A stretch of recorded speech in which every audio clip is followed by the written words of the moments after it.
আলহামদুলিল্লাহ রাব্বিল আলামিন ওয়াসসালাতু ওয়াসসালামু আলা আশরাফিল আমবিয়া ওয়াল মুরসালিন ওয়া আলা আলিহি ওয়া আসহাবিহি আজমাইন, আম্মা বাদ। আসসালামু আলাইকুম ওয়া রাহমাতুল্লাহ। কেমন আছেন সবাই? আলহামদুলিল্লাহ। দেখেন, আল্লাহ তাআলার অশেষ মেহেরবানি আমাদের উপরে আছে, এই জন্য এখনো আমরা এই মজলিসে আসতে পারছি। গত বছর এরকম সময় ওই সাইডে মানুষ বসত, চেয়ার খালি ছিল না, আর এখন মানুষ এখানে পরিপূর্ণ হয় না। সেই একই দিনের কাজ চলতেছে, তাই না? তো মানুষ আসে না কেন? আসলেই আল্লাহ তাআলা যার যখন কল্যাণ চান তাকে নিয়ে যান। আমাদের কল্যাণ চাচ্ছেন আল্লাহ তাআলা, তাই কিন্তু আসতে পারছে। যতক্ষণ এখানে থাকবো, আর কিছু হোক আর না হোক, আল্লাহ তাআলা রহমত নাযিল করবেন, গুনাহগুলো মাফ হবে। যতক্ষণ এখানে বসে থাকবো, আমার আলোচনা আপনাদের ভালো লাগুক আর না লাগুক, যতক্ষণ শুনবেন এখানে বসে বসে, ততক্ষণ আল্লাহ রাব্বুল আলামিন আপনাদের উপরে আল্লাহ তাআলা রহমত নাযিল করবেন। এর থেকে বড় কিছু আছে? আল্লাহ রহমত নাযিল করার অর্থ হলো আপনার গুনাহগুলো মাফ হয়ে যাবে, আপনার আমলনামা এই পাল্লাটা ভারী হতে থাকবে। এর থেকে কি চাই আর? আসলে আলোচনা করতেছিলাম সূরা আল কারিয়া। আল্লাহ রাব্বুল আলামিন কিয়ামতের দিন মানুষের অবস্থা কি হবে, এই দুনিয়ার অবস্থা কি হবে, এগুলো বর্ণনা করতেছিলেন। পাহাড়গুলো ধূলিকণায় পরিণত হয়ে উঠতে থাকবে। এই কিয়ামতের অবস্থা যখন বর্ণনা করতেছে আল্লাহ তাআলা, তখন বলতেছে এই কিয়ামতের ময়দানে এই দুনিয়াতে আল্লাহ তাআলা যে মানুষ পাঠাইছে, এই মানুষের আমলনামা ওজন করা হবে ওই কিয়ামতের দিন। কারো আমলনামা সেদিন ভারী হবে, কারো আমলনামা সেদিন হালকা হয়ে যাবে। সুতরাং আমলনামা হয়তো ভারী হবে অথবা হালকা হবে। এই দুই শ্রেণীর মানুষের কথা আল্লাহ তাআলা এখন বর্ণনা করবেন। 6 এবং 7 নম্বর, 8, 9 এই 4টা আয়াত আল্লাহ তাআলা বলতেছেন, ফাআম্মা মান সাকুলাত মাওয়াজিনুহু, ওই কিয়ামতের দিন যাদের আমলনামা নেকির পাল্লা কি হবে? ভারী হবে। ফাআম্মা, অতঃপর যাদের সাকুলাত, সাকুলাত মানে ভারী হওয়া, সাকিল, আর এর সাকিল মানে ওজন, যেটা ওজন অতিরিক্ত বেশি, ভারী। সাকুলাত ভারী হবে, মাওয়াজিনুহু আমলনামা। এখন এই মাওয়াজিন দ্বারা আল্লাহ তাআলা কি বুঝাইছে? মাওয়াজিন শব্দটা দুইটা আরবি ভাষা, আরবির দুইটা শব্দ থেকে আসছে। মাওজুন আর মিজান, দুইটা জিনিস। মাওজুন এবং মিজান, এই দুইটা শব্দ থেকে মাওয়াজিন শব্দটা আসছে। যদি এই মাওয়াজিন শব্দটা মাওজুন শব্দের বহুবচন হয়, তখন এর অর্থ হবে আল্লাহ রাব্বুল আলামিনের কাছে যেই সকল আমল গ্রহণযোগ্য। আপনি আমি এই দুনিয়ায় আমল করতেছি, আপনার আমার সমস্ত আমল যে আল্লাহ তাআলার কাছে গ্রহণযোগ্য হবে সেটা কিন্তু বিষয় না। অনেক আমল করতেছি, সব আমল কিন্তু আল্লাহ তাআলার কাছে গ্রহণযোগ্য। যেই আমলগুলো গ্রহণযোগ্য হবে আল্লাহ তাআলার কাছে, ওই আমলগুলো কেবলমাত্র ওজন করা হবে, বাকি আমল কি করা হবে না? ওজন করা হবে। তাই সেই আমলটা ভারী হোক অথবা হালকা হোক, যেটা আল্লাহ তাআলার দৃষ্টিতে গ্রহণযোগ্য, ওটাই কি করা হবে? ওজন করা হবে। তাই সেটা ভারী হতে পারে, আবার কি হতে পারে? হালকা হতে পারে। এখন এই মাওয়াজিন শব্দের অর্থ হলো বান্দার আমল সমূহের হিসাব করা হবে, কেননা প্রত্যেক আমলের জন্য আমলের ওজন পৃথক পৃথক করে করা হবে। এই আমলটার ওজন, সালাতের ওজন আলাদাভাবে, সাদকার ওজন আলাদাভাবে, আপনার রোজার ওজন আলাদাভাবে, আপনি একটা ভালো কাজ করছেন তার আলাদাভাবে, এই প্রত্যেকটা আমলের ওজন আলাদা আলাদাভাবে করা হবে। এখন এই ওজনটা যে কিভাবে করা হবে এটা আল্লাহ রাব্বুল আলামিন ভালো জানেন। সেটাকে দাড়ি পাল্লাই হবে অথবা কোন তরিকায় হবে সেটা আল্লাহ তাআলা ভালো জানেন, আমরা এটা জানি। যদি এই মাওয়াজিন শব্দটা মাওজিন থেকে নেওয়া হয়, আবার এই মাওয়াজিন শব্দটা যদি মিজান শব্দ থেকে নেওয়া হয়ে থাকে, মিজান শব্দের বহুবচন হয়ে থাকে, তাহলে এর অর্থ হবে যে পাল্লা বা যা দ্বারা আমলের পরিমাপ ওজন করা হয়, যেই জিনিস দ্বারা আমলকে ওজন করা হয়, তাহলে এটা কি বোঝাচ্ছে? এটা দাড়ি পাল্লা বোঝাচ্ছে। যেই জিনিস দ্বারা আমল ওজন করা হয়, তাহলে এখানে মাওয়াজিন শব্দটা দুইটা জিনিস বুঝতে পারছি আমরা। একটা হলো আল্লাহ রাব্বুল আলামিনের দৃষ্টিতে যেই আমলগুলো গ্রহণযোগ্য ওইগুলো কেবল কি করা হবে? ওজন করা হবে। দুই নম্বর অর্থ হলো আমল যা দ্বারা, যে জিনিসটা দ্বারা আমল ওজন করা হবে ওইটাই কি বোঝানো হচ্ছে। সুতরাং এখানে মিজান যদি অর্থ হয় তাহলে এর অর্থ হবে দাড়ি পাল্লা, যেটা দ্বারা সমমাপ করা হয়। দাড়ি পাল্লা নেওয়া হয়েছে এই কারণে যার দুইটা পাল্লা সমান থাকে, দুটোটা সমান থাকে, উঁচু নিচু থাকে না, কম বেশি থাকে না, এই জন্য মিজান শব্দ নেওয়া হয়েছে এখানে। মাওয়াজিন বলতে সমান সমান যেটা হয় সেটাই বোঝানো হচ্ছে। দেখেন না আমাদের অনেকেই ওই ফাঁকি দেয়, ওজন করে, দেখা যায় এইরকম করে, এইরকম করে ফাঁকি দিচ্ছে। কিয়ামতের দিনটা হবে না, সমান সমান পাল্লা হবে। তারপর আপনার দুই পাল্লায় একটা হলো আপনার পুণ্যর গুলো রাখা হবে এক পাল্লায়, আর এক পাল্লায় আপনার গুনাহগুলো রাখা হবে। তারপর ওজন দিয়ে দেখা হবে কোনটা ভারী। এই আয়াত থেকে বোঝা যাচ্ছে যে সেই কিয়ামতের দিন, মহাপ্রলয়ের দিন, বান্দার ভালো মন্দর কাজকর্মর ওজন করা হবে। এটা সত্য এবং সঠিকভাবে হবে, এটা চিরন্তন সত্য কথা। কিন্তু মানুষের একটা সন্দেহ থেকে যায়। সন্দেহটা কি? দুনিয়াতে অনেক জিনিস আছে যেগুলো ওজন দেখতে পাই না। মানুষ দেখেন যেগুলো বস্তু সেগুলো ওজন করা হয়, তাই না? পানি, এটা ওজন করা যায়। আপনি পাথর, বস্তু ওজন করতে পারতেছেন, তাই না? যেইগুলো দেখা যায় না, বাতাস দেখা যায়, কারেন্ট দেখতে পাচ্ছেন, কারেন্ট শক্তি আছে কারেন্টে, তাই না? অনুভব করতেছেন, তাহলে এটা তো বস্তু না, বাতাস তো বস্তু না। তাহলে আমলও তো দেখা যায় না, দেখা যায়?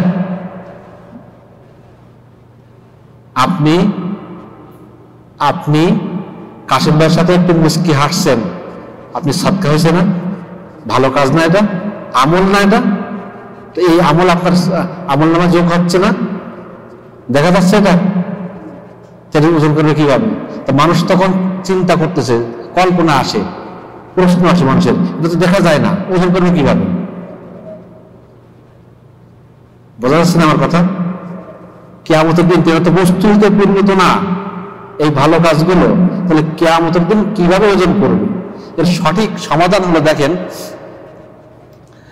আল্লাহ রাব্বুল আলামিন সর্বশক্তিমান, তিনি যদি চান ওজন করতে পারেন। এটা হলো প্রথম কথা। দুই নম্বর কথা হলো, এই বর্তমান জামানায় যুগে এমন এমন নতুন নতুন যন্ত্র আবিষ্কার করছে মানুষ, যেই যন্ত্রের সাহায্যে মানুষ বাতাসের চাপ মাপতেছে, তাই না? আপনার শরীরে তাপমাত্রা উঠতেছে, এটা মাপতেছে না? তাপমাত্রা আপনি দেখতে পাচ্ছেন, অনুভব করতেছেন, তাই না? সেটা মাপতেছে না। এখন কয় ডিগ্রি আপনার জ্বর, তাপমাত্রা তো মাপা যাচ্ছে না। আবার দেখেন এখন গরমকাল, আজকে কয় ডিগ্রি, 31 না 35 না 36 ডিগ্রি, মাপতেছে না। আবার যখন ঠান্ডা করতেছে তখন সেটা মাপতেছে না।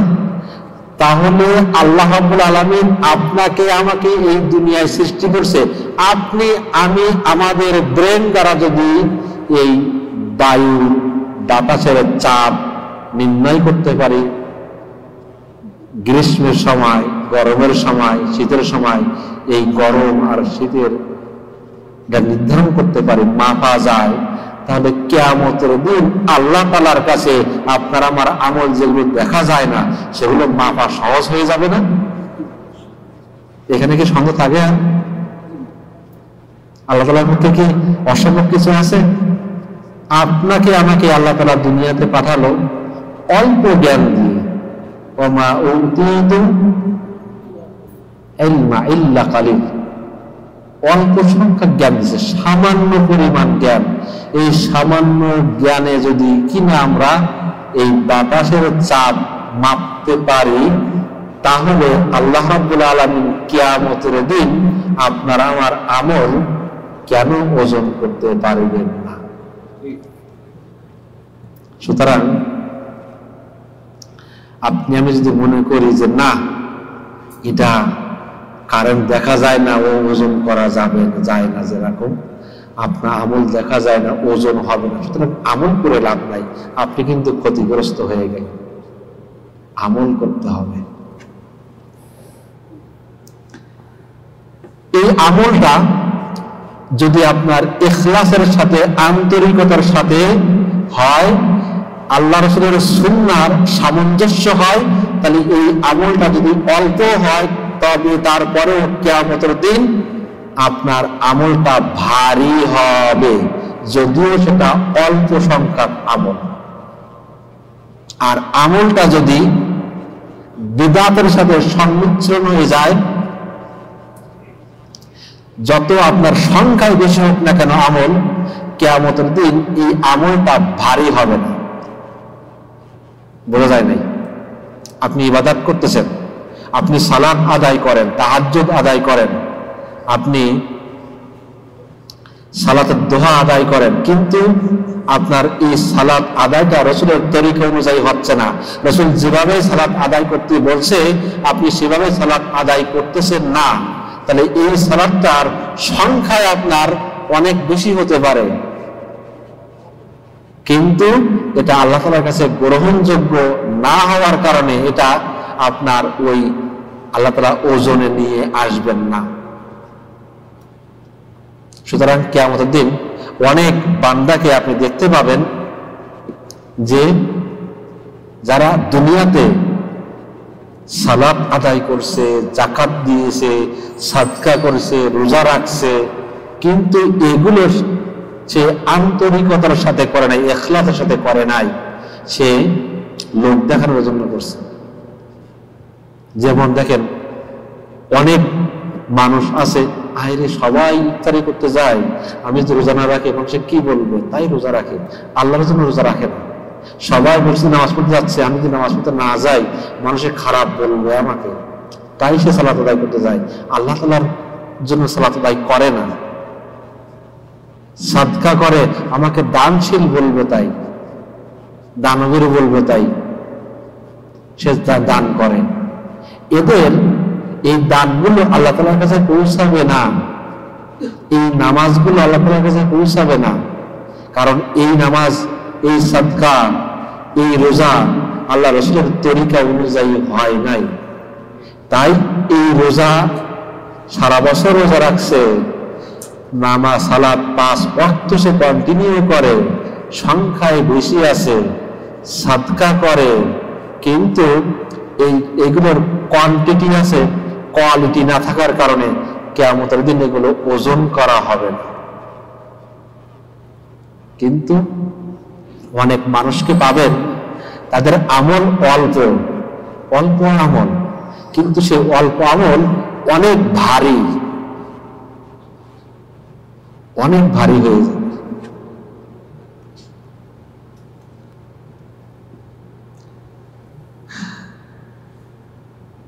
আল্লাহ রাসূল বলতেছেন, আল্লাহ তাআলা বলতেছেন যে কিয়ামতের দিন মানুষের আমলগুলো নষ্ট হয়ে যাবে। কিভাবে?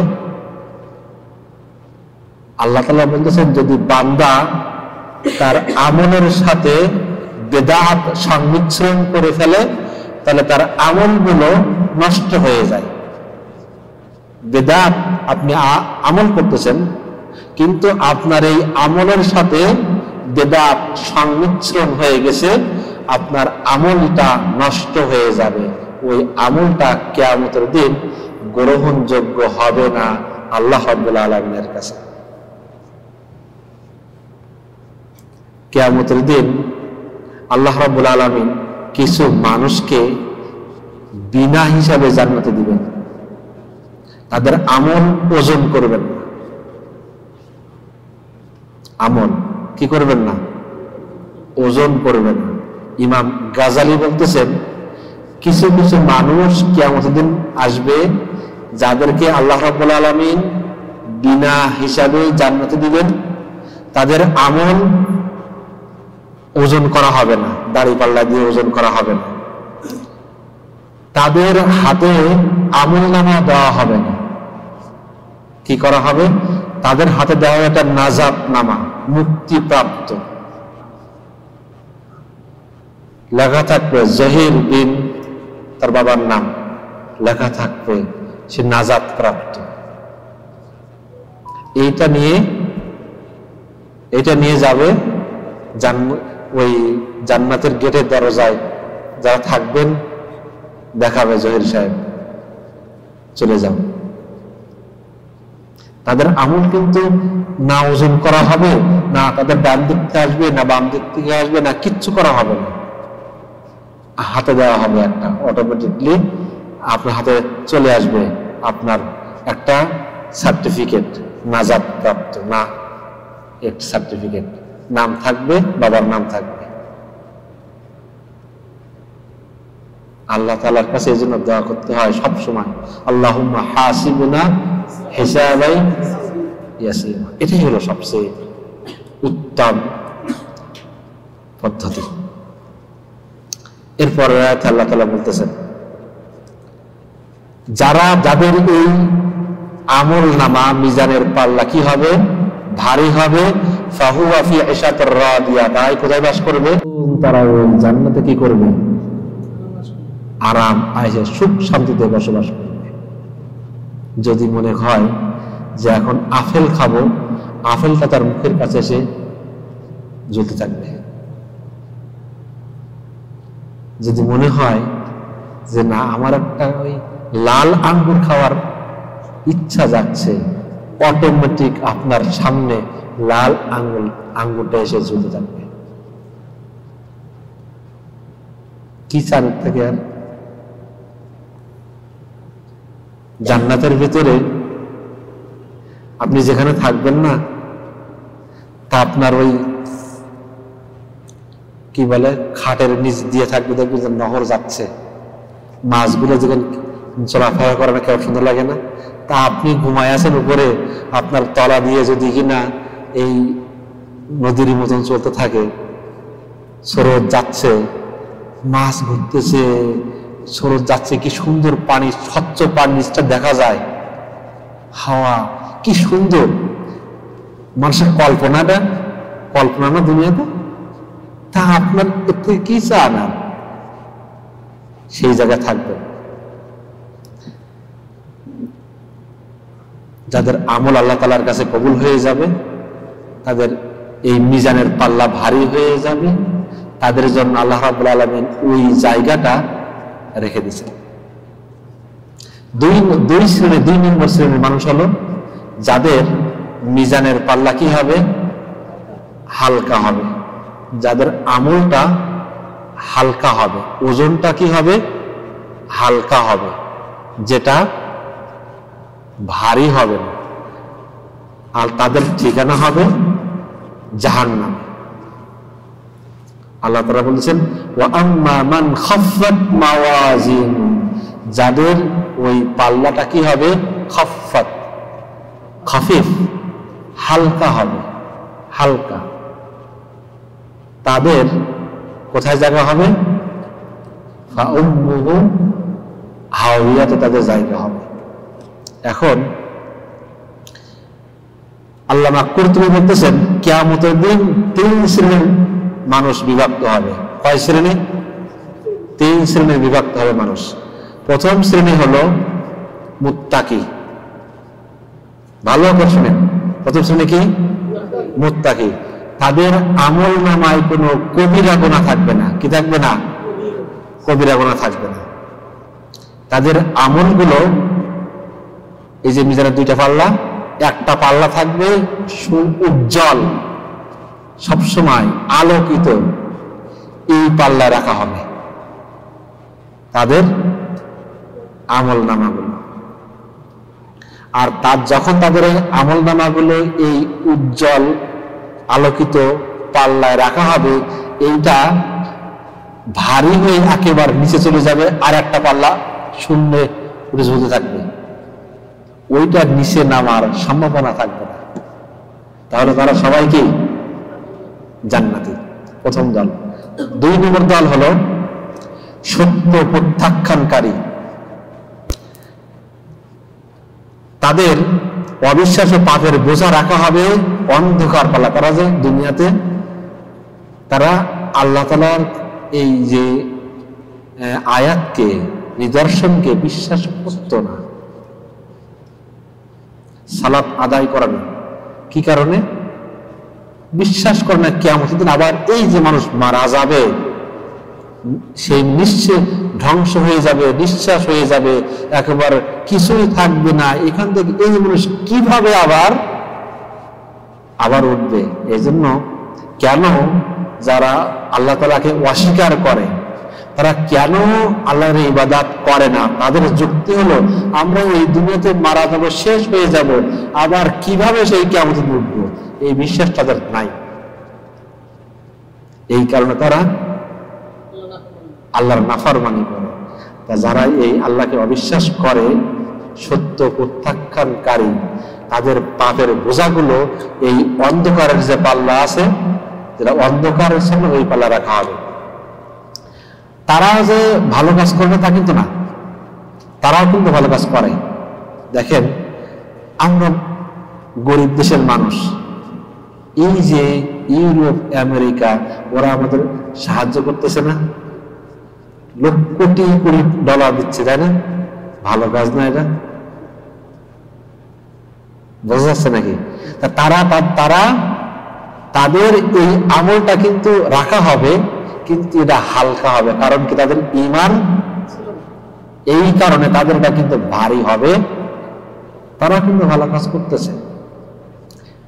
তাদের এই যে তারা আল্লাহ তাআলাকে অস্বীকার করছে, তাই জন্য তাদের পাপের বোঝাগুলো এই অন্ধকারের পাল্লায় রাখা হবে।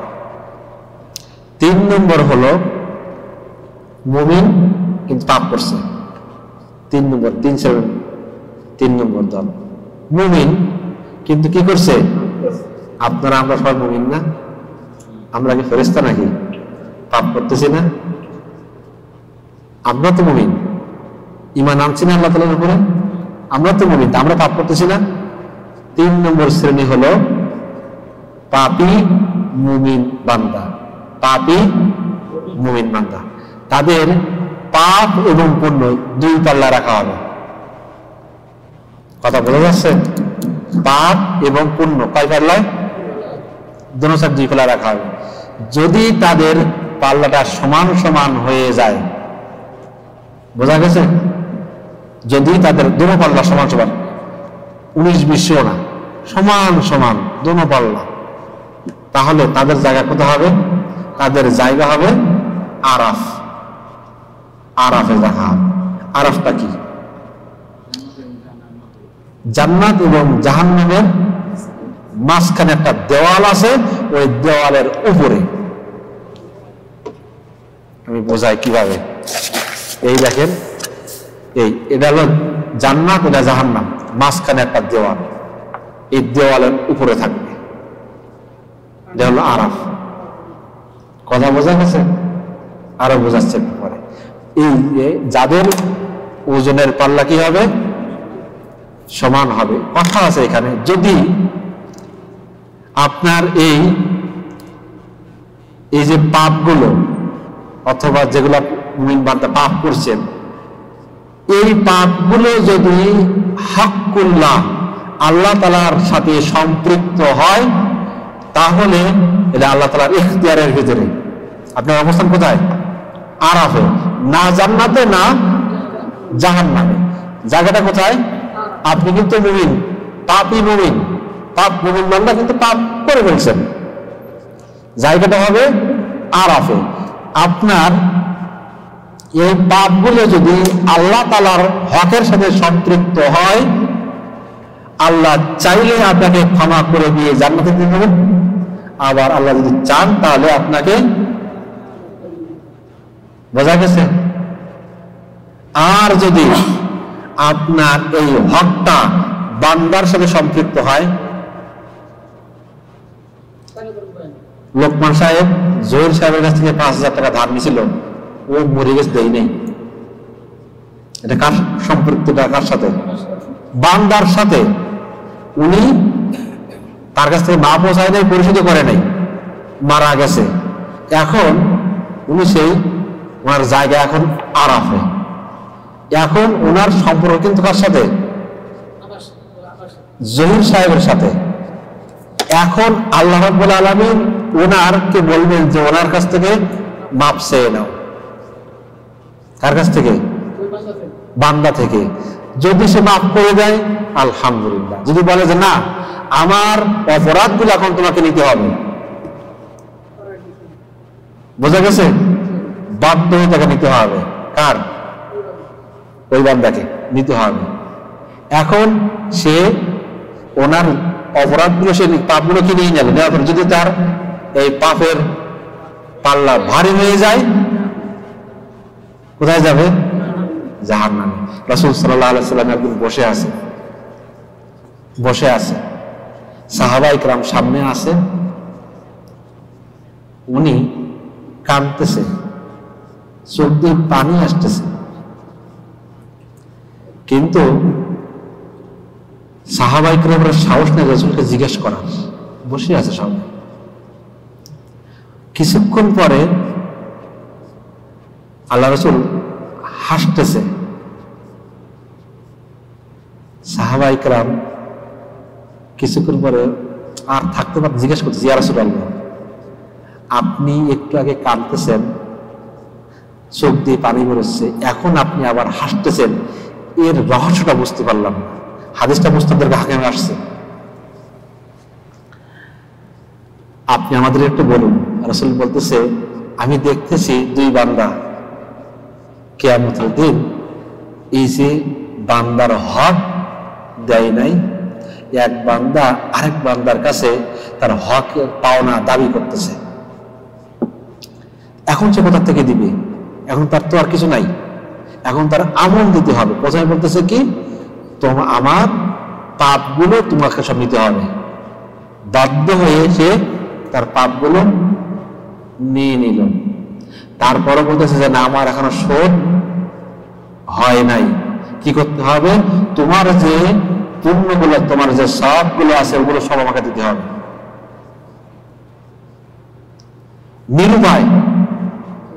নিরুপায় হয়ে দিয়ে দিল। তাহলে ওনাকে এখন এই পাপ ছাড়া তার কাছে জাররা পরিমাণ নাই।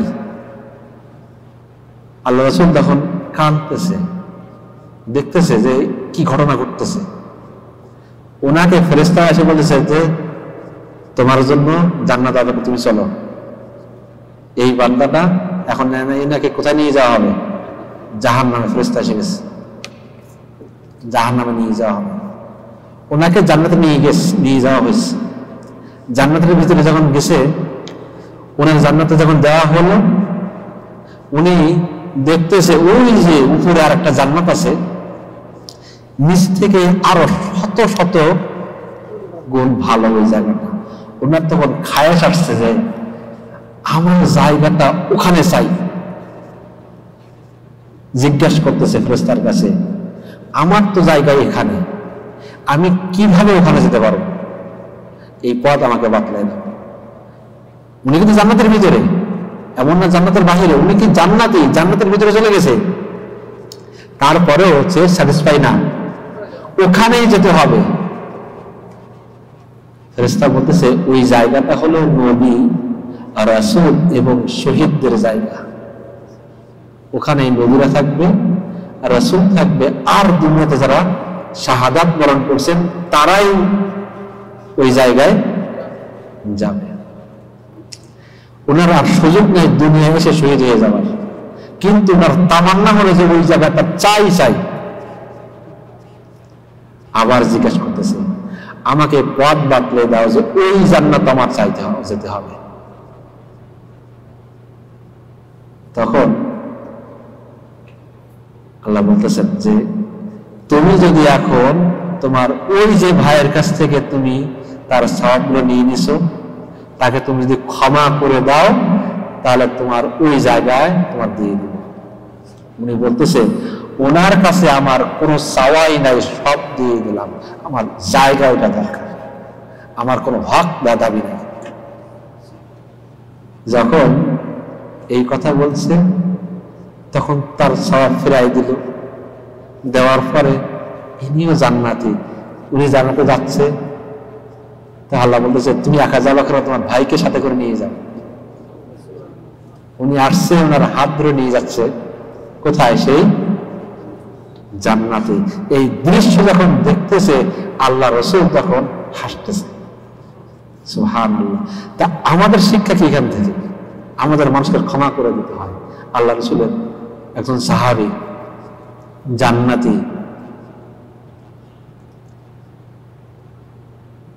রাসূল বলতেছেন এই সাহাবী জান্নাতি। অন্য সাহাবীগুলো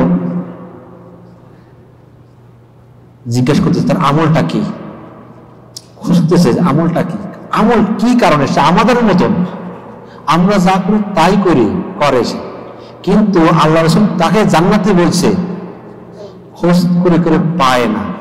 ওনার কাছে গেছে, জিজ্ঞাসা করতেছে আল্লাহ রাসূল বলছে আপনি জান্নাতি, আপনার আমলটা কি, এত কি আমল করেন যে আমলের কারণে আল্লাহ রাসূল বলছে আপনি জান্নাতি, একটু আমাদেরকে বলে দিন।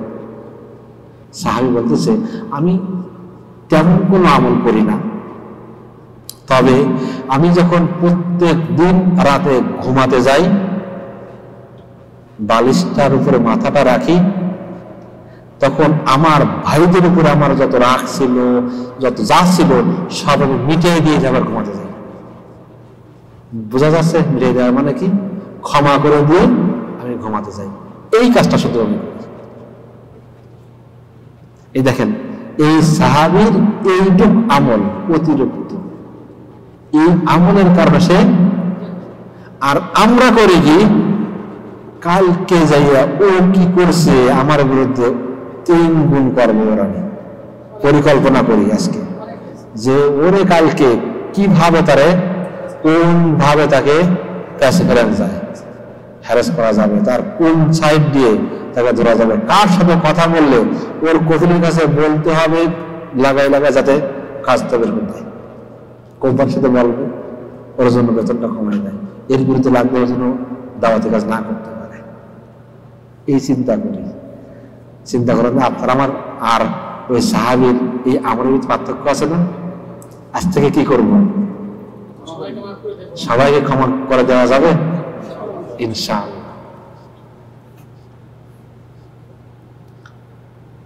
তাহলে আরাফবাসী, আরাফ এর বর্ণনা আসতেছে যে যাদের সৎ কাজ এবং অসৎ কাজ সমান সমান হবে তারাই কি আরাফে থাকবে, আরাফে তারাই কেউ কেউ বলতেছেন যে কোন কোন মুফাসসির কেরাম কিছু লোক এমন থাকবে যারা জাহান্নাম থেকে মুক্তি পেয়ে গেছে কিন্তু এখনো জান্নাতে যায় নাই। জাহান্নাম থেকে মুক্তি পেয়ে গেছে কিন্তু এখনো জান্নাতে যেতে পারে নাই, তারা ওই আরাফ নামক জায়গায় অবস্থান করবে। তাদের মনের ভিতরে আকাঙ্ক্ষা থাকবে যে আমি জান্নাতে, কারণ সে তো আর জাহান্নামে যাবে না, জাহান্নাম তার খাটা শেষ। সে এখন আকাঙ্ক্ষা নিয়ে থাকবে যে কখন আমি যাব, কখন আমি জান্নাতে যাব। ওইখানে সে অবস্থান করতে, জান্নাত এবং জাহান্নামের মাঝখানে এই আরাফ নামক জায়গায় সে কি করবে? অবস্থান করবে। সুতরাং জান্নাত জাহান্নাম থেকে মুক্তি পাইলে সরাসরি কিন্তু আপনাকে জান্নাতে দিবে না। আগে একসময় বলছিলাম না, হাউজে কাউসার পানি পান করার পরেই কিন্তু আরেকটা জায়গা আছে, ওই জায়গা পার হয়ে তারপর কিন্তু জান্নাত। ওই সিরাত পার হওয়ার পরেই হাউজে কাউসার, রাসূল অপেক্ষা করতেছেন ওখানে আপনাকে আমাকে পানি পান করানোর জন্য। আপনি পানি পান করছেন, হাউজে কাউসারের পানি, আপনার আর কোনোদিন পিপাসা লাগবে না। আপনি 33 বছরের তরতাজা সুদর্শন যুবকে পরিণত হয়ে গেছেন। আপনি তখন জান্নাতে যাবেন। কিন্তু যারা জান্নাতে যাবে তাদের কি অন্তরের ভিতরে জাররা পরিমাণ গিল থাকবে না। গিল বোঝেন নেই? হাসাদের থেকে বড় সূক্ষ্ম হিংসার উদয় হয় না কিছু সময়? হিংসা আছে একটা জিনিস, একটা হিংসা উদয় হয়েছে, এরকম হিংসার উদয় হবে না। তো এই যে হাউজে কাউসার থেকে জান্নাতের যে একটা একটু পথ আছে, এই পথটা যখন যাবে না, এই যে এটা কিভাবে যাবে? শেষ হয়ে যাবে। এই যে তারপরে নাকি ফ্রেশ একটা মানুষ কোথায় যাবে? তার অন্তরে না থাকবে হিংসা, না সাথে থাকবে বিদ্বেষ, না কিছুই থাকবে। ইমাম আহমদ ইবনে হাম্বল বলতেছেন যে ওই কিয়ামতের দিন মানুষ 3 শ্রেণীর হবে। 3 শ্রেণীর। ইমাম কুরতুবী বলেছেন 5 শ্রেণীর। একটা হলো মুত্তাকি, আরেকটা হলো সত্য প্রত্যাখ্যানকারী, আরেকটা হলো কি পাপী মুমিন। ইমাম আহমদ ইবনে হাম্বল বলতেছেন 3 শ্রেণীর মানুষ হবে। প্রথম দল হলো যাদের পুণ্য এত অধিক হবে তারা বিত্তবান হয়ে যাবে, তাদের পুণ্যের সংখ্যা বৃদ্ধি হওয়ার কারণে বিত্তবান। 2 নম্বর দল হলো চরম অভাবগ্রস্ত, একেবারে তাদের কিচ্ছু নাই, অভাবগ্রস্ত, অভাবী, কারণ তাদের কোনো পুণ্য নাই। 3 নম্বর দল কিন্তু মানে শেষে যেয়ে তারা নিঃস্ব হয়ে যাবে। কারণটা কি? সে দুনিয়াতে এত এত এত এত ভালো কাজ করছে, মানে সাদকা করছে, সালাত আদায় করছে, রোজা রাখছে, ভালো হজ করছে, উমরা করছে, অনেক অনেক 8 বার 10 বার। ওই যে কিছু কিছু মানুষ 70 রাকাত 80 রাকাত নামাজ পড়তেছে না, তাহাজ্জুদের নামাজ পড়তেছে না কিছু কিছু মানুষ। তারা তো নামাজ তো সংখ্যা, তাই না? এই নিয়ে যখন যাবে তারা প্রথমে দেখবে যে মাশাআল্লাহ আমি তো অনেক ধনী বিত্তবান, কিন্তু ওই যে তাদের আমলগুলো ইখলাসের সাথে ছিল না, আল্লাহ রাসূলের সুন্নাত অনুযায়ী হয় নাই, আস্তে আস্তে করে রিলিজ করতে বাদ দিতে তারা একেবারে নিশ্চয়ই খালি হাতে ফেরবে। এই হলো 3 নম্বর মানুষ। তাদের জায়গাটা হবে কোথায়? আল্লাহ বলছে ফাউম্মুহু হাওিয়া, তাদের ঠিকানা হবে হাওিয়াতে, একেবারে জাহান্নামের তলদেশে তাদের জায়গাটা হবে। এখন প্রশ্ন হল, জাহান্নামকে মা বলা হয়েছে কি কারণে? মা বলে সম্বোধন করছে কি কারণে? শব্দটা হলো কি? মা। উম্মুহু, তার মা হলো কি? জাহান্নাম। কি কারণে সম্বোধন করা হয়েছে? মাকে বলা হয়েছে কারণ হলো, দেখেন, শিশু সন্তান সে তার মায়ের কাছে কিন্তু নিজ থেকে চলে যায়, তাই না? মা বসে আছে, বাচ্চাকে আপনি ছেড়ে দেন, ও ঘুরতে ঘুরতে কিন্তু হাতটা তার মার কাছে যাবে। সে প্রত্যেকটা সন্তান, এই আপনি আমি যারা অপরাধী, তাদের মিজানের পাল্লা কি হবে? হালকা হবে। সে কিন্তু নিজের ইচ্ছায় কিন্তু আস্তে আস্তে আস্তে সে কোথায় যাবে? জাহান্নামে যাবে। এই জন্য মায়ের সাথে কি করাইছে? তুলনা করাইছে। 2 নম্বর হলো, মা যেমন তার শিশুকে জন্মের আগে পেটের ভিতরে যত্ন করে রাখে, বড় হলে বুকের ভিতরে আগলে রাখে, তাই না? এই যে 9টা মাস যত্ন করে মা তার পেটের ভিতরে আগলে রাখছে, ক্ষতি হতে দেয়? কোনো আঘাত লাগতে দেয় বাচ্চারে? যখন বাচ্চা ভূমিষ্ঠ হলো, মা কিন্তু আগলে রাখে, না তাকে ঠান্ডা লাগতে দেয়, না তারা গরম লাগতে দেয়। বুকের ভিতরে আগলে রাখে, কোনো মানুষ তার আক্রমণ করতে না পারে। ঠিক জাহান্নাম, এই হাবিয়াটা এমন জাহান্নাম, যারা জাহান্নামে যাবে তাদেরকে এরকম সুন্দরভাবে আগলে রাখবে যেন বাহির হইতে না। এত সুন্দর করে আপনাকে ওই জাহান্নাম আটকে রাখবে, আপনি ওখান থেকে বাহির হওয়ার কোনো সিস্টেম নাই, কোনো রাস্তা আপনি পাবেন না।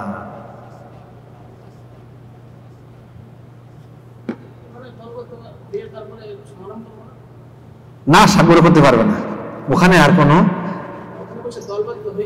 হ্যাঁ, না না না, এটা দুনিয়া না, অত সহজ না।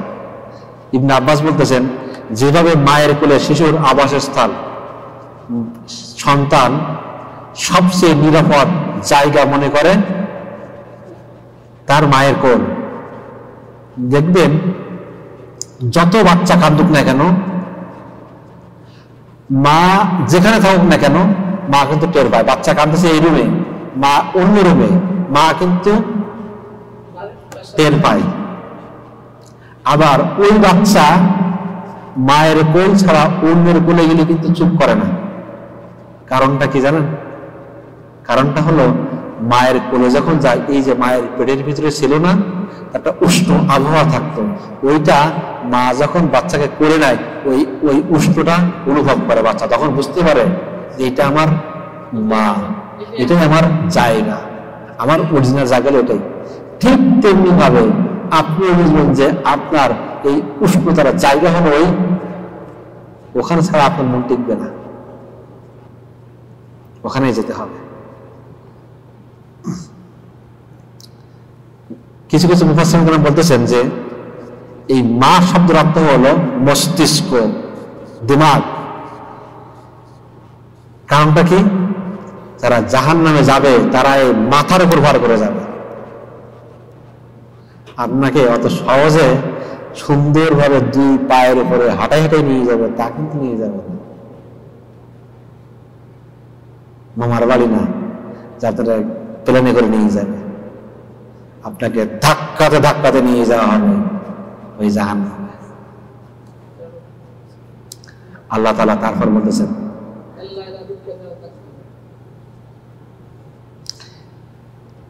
এরপর 10 নম্বর আয়াতে বলেছেন, ওয়ামা আদরাকা মা হিয়া। আল্লাহ প্রশ্ন করতেছেন, তোমরা কি জানো আসলে সেই হাবিয়া জাহান্নামটা কি? আল্লাহ তাআলা প্রশ্ন করতেছেন। প্রশ্ন করার পরেই আল্লাহ তাআলা তার পরের আয়াতে বলতেছেন, নারুন হামিয়া, জবাব দিয়ে দিয়েছেন, সেটা হলো একটা প্রজ্বলিত অগ্নি শিখা। আল্লাহ রাসূল হাদিসে বলতেছেন যে কিয়ামতের দিন আল্লাহ রাব্বুল আলামিন, আমরা যে দুনিয়াতে যে আগুন দেখি না, দুনিয়াতে যে আগুন দেখি, এই আগুনটা জাহান্নামের আগুনের 70 ভাগের 1 ভাগ। আল্লাহ রাসূল অন্য হাদিসে বলতেছেন, ইমাম আহমদ হাদিসে নিয়ে আসছে যে জাহান্নামের যে আগুন আছে, ওই আগুনের 100 ভাগের 1 ভাগ হলো দুনিয়াতে আমরা যে আগুনটা পাই, এই আগুনটা। একটু চিন্তা করুন, এই যে দুনিয়ার আগুন, এই আগুনটা জাহান্নামের আগুনের 100 ভাগের 1 ভাগ।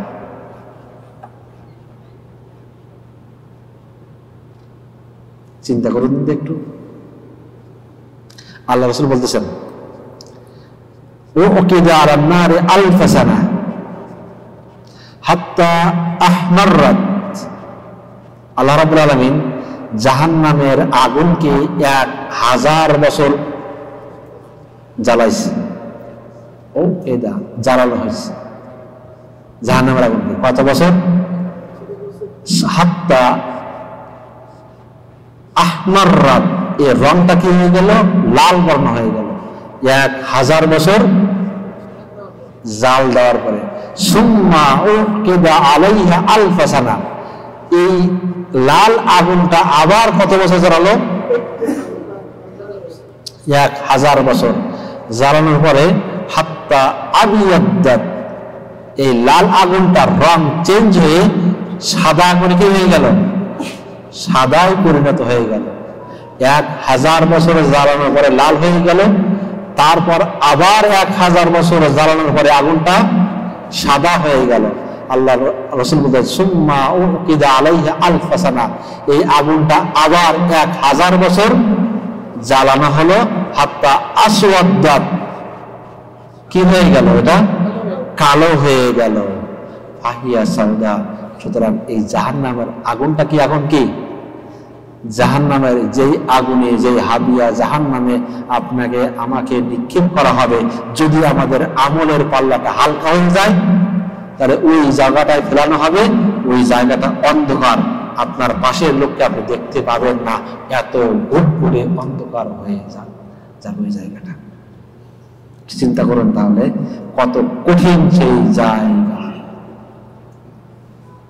আল্লাহ রাসূল বলতেছেন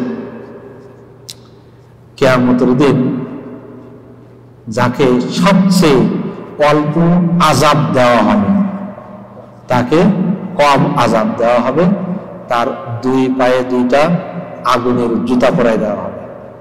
2 পায়ে 2টা, এই জুতা পরাই দেওয়ার সঙ্গে সঙ্গে মাথার ঘিনগুলো টকবক করবে। পানি গরম করলে যেমন উতলায় না, দেখছেন না, এরকম উতলাতে থাকবে এই ঘিনগুলো।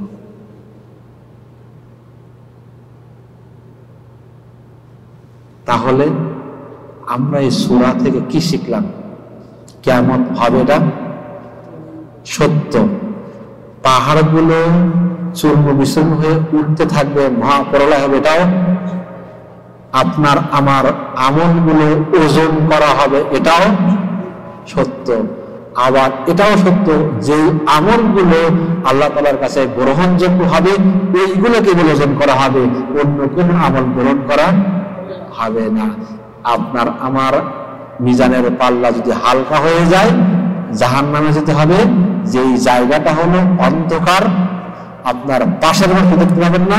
আর যদি আপনার আমল নামাটা কি হয়ে যায়? ভারী হয়, আপনার জন্য আছে জান্নাত, অফুরন্ত সুখ আর শান্তি। আল্লাহ রাব্বুল আলামিন আমাদের সকলকে বিনা হিসাবে জান্নাতে নেন। আল্লাহ আমাদের বিনা হিসাবে জান্নাতে যাওয়ার জন্য যতটুকু আমল করা প্রয়োজন সেই আমলগুলো আমরা যেন করতে পারি, এমন তৌফিক দান করুন। আমার তৌফিক ইল্লা বিল্লাহ। আসসালামু আলাইকুম ওয়া রাহমাতুল্লাহ।